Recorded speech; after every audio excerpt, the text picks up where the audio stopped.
Lorsque Louis XIV devint roi, Versailles n'est encore qu'un pavillon de chasse.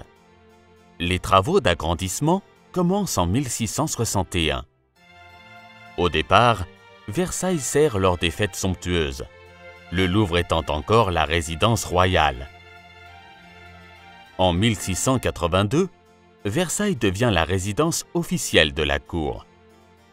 Selon le vœu de Louis XIV, le château doit refléter la grandeur et la puissance du monarque. Les architectes conçoivent plusieurs réalisations spectaculaires, comme la Galerie des Glaces, longue de 73 mètres.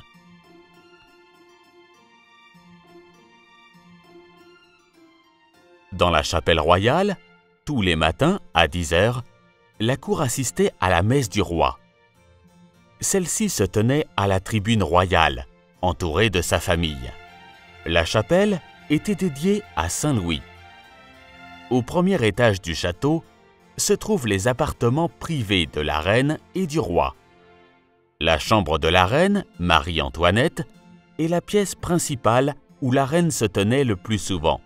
Le matin, elle y recevait durant et après sa toilette. C'est là aussi que l'on pouvait assister à la naissance des enfants. 19 enfants de France y sont nés. Louis XIV charge André Le Nôtre de la création et de l'aménagement des jardins de Versailles. La création des jardins demande un travail gigantesque. On voit naître l'orangerie, les bassins, le canal, là où n'existaient que des bois, des prairies et des marécages. Le bassin d'Apollon s'inspire de la légende d'Apollon, dieu du soleil et emblème du roi. Le Grand Canal est la création la plus originale d'André Le Nôtre. C'est le plus grand bassin des jardins de Versailles. En forme de croix, il servait de départ pour les feux d'artifice des fêtes organisées au château.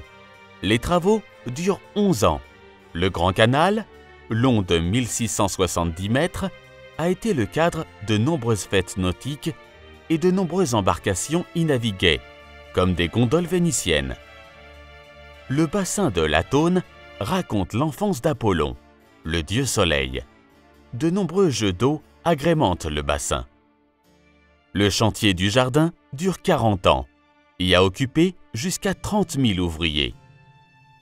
Situé sur une île du jardin anglais, le Temple de l'Amour est élevé en 1777 pour abriter la célèbre statue de l'amour.